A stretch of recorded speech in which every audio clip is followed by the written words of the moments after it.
12:15 p.m. FBI agents surround a blazing compound belonging to a religious sect known as the Branch Davidians. Clive Doyle is trapped inside. I'm praying, God, you better do something quick. But Clive is more frightened of the FBI than the raging fire. I can remember looking out saying, if we jump out, do you think they'll shoot us? He's stuck in the Branch Davidians' chapel. Christ reveals himself. Clive has been a follower of charismatic leader David Koresh for 10 years. I felt that this guy had something, and just about everybody that was living there had bought into the idea that he was a prophet or a messenger of God of some kind. The federal authorities think otherwise. 7 weeks previously, on February the 28th, 1993, the Bureau of Alcohol, Tobacco and Firearms, the ATF, raid the compound to arrest David Koresh. They suspect him of illegally converting semi-automatic firearms into fully automatic weapons. A local news cameraman captures the moment agents storm the Davidian compound.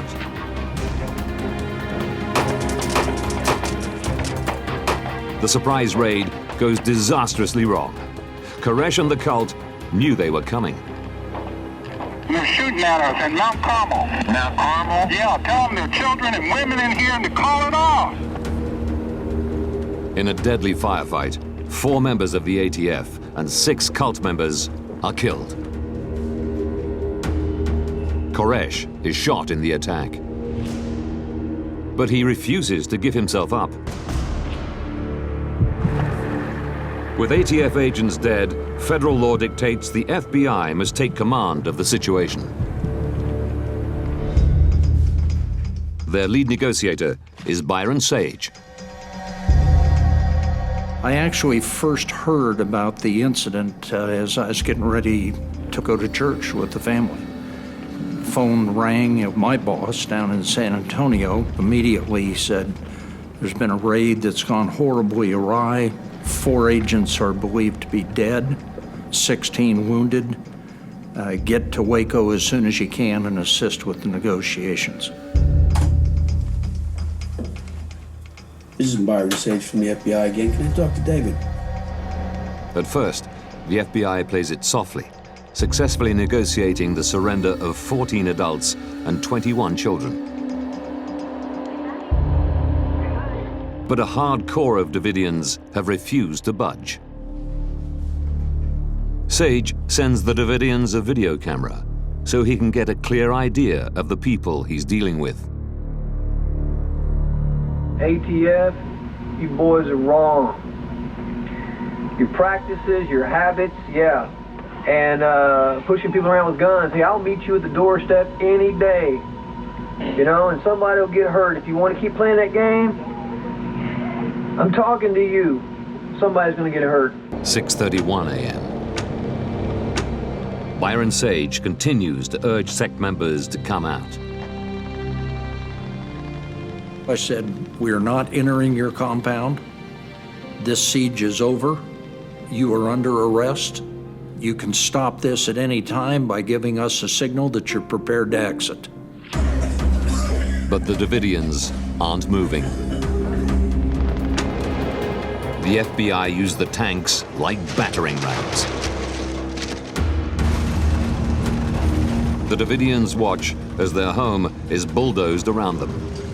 The last time they came through the front door into the chapel, I'd say pretty much the whole tank was in the building and the boom was sticking into the chapel. The FBI can now fire CS gas deeper into the building.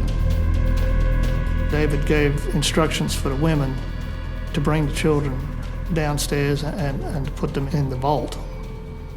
It was the safest place in the building if anything should happen. The vault is a secure concrete room in the center of the wooden compound. there is no sign the Davidians are ready to surrender, as the FBI hoped.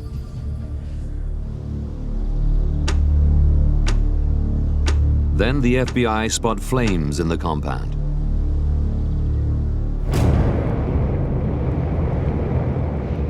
There was some other reports of smoke in other locations, and before you knew it, you started to see flames. It's windy. It's a very windy day. There are probably gusts up to 20 miles an hour blowing across, the Texas plain there. And this is a tinderbox, this place. A whole community, including 28 children, are now trapped in an inferno. Their lives are at stake unless they evacuate the compound and surrender to the FBI.